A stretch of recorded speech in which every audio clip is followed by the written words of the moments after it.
All right, here we have Ethereum. We're going to be looking at this one on the higher time frames, as requested by Mr. Ricky O. He's looking at a monthly, weekly, and a 4-hour. Actually, quite a differential of time frames there. But overall, let's keep in mind where we are at here on the higher term time frames. The monthly representing the macro, of course, and that would be coming off of the yellow 21 exponential average, which is going to be a nice take profit target for the people who are playing the monthly bearish divergence right here. And next move probably does try a little bit up over the monthly. Now, the monthly, obviously being a higher term time frame, does not mean that the shorter term timeframes can come back down and maybe even test around the 21 again, which would be about 2320-ish region. Let me actually turn on the alerts right here as well. Turn that down here too.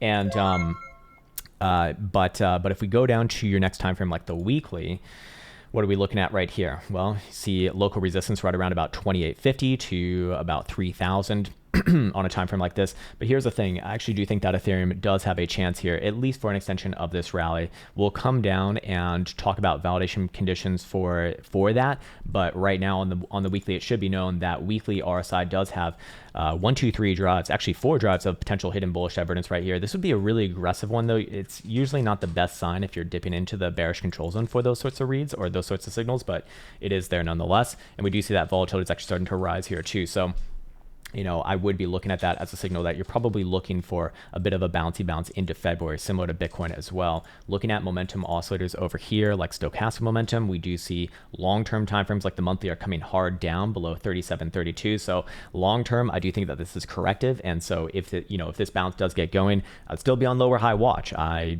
would not be comfortable or confident in saying that this is like it just yet. In fact, long-term, there are several signals that do suggest that this one does probably come lower over time. But in the interim, does that not mean that we can't see a nice bounce up, maybe even into the mid 3000s? Certainly possible here. Weekly stochastic momentum is still coming hard down. It will turn up above about 3640. 5-day, I believe, is already turning. It is starting to turn right here. Just need to remain above about 2369. So I would be looking at that as a major basing area, similar to Bitcoin, on the relevant regions as well. But as long that is essentially to say that as long as Ethereum is closing above that region, 2350, I do look at the path of least resistance probably somewhere up around 32, maybe even as much as 35 into the month of February. Going on over here into, what was the next time frame that you asked about? The 4-hour. All right, let's actually talk about some range resolutions here on the 4-hour. What would I consider a range resolution on the 4-hour specifically? We have not seen it just yet, especially alongside Bitcoin not doing it, but it'd be right here at about 2770 or so if you're going to be using a 4-hour. We do see that 4-hour RSI is getting a little bit more up there, but that is okay. I don't really see any, I don't see any major issues with that. 4-hour Jewel also heading up as well. So I just want to see a closure above that region. 4-hour crown cross starting to shape up here as well. But again, if you do see a pullback, just looking for a higher low, which could be anywhere around about 2620, perhaps even as far down as about 2560 or so.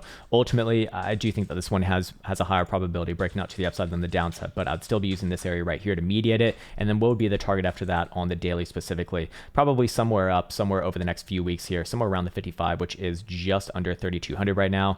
Again, that would still just be another lower high in the weekly. Speaking of that, let's see where the fibs show the range at. And yes, that's actually exactly in between the 0.5 and the 618 right there, which I do look at as a bit of a bull trappy zone. So I'm suggesting a bit of a LARP line right here in this case. Please understand that this over here would not certainly be confirmed, but if you do even see the 4-hour range highs getting taken out, and you see that validation occur, I would be looking for this move to occur over the next few weeks here into maybe late February in this case.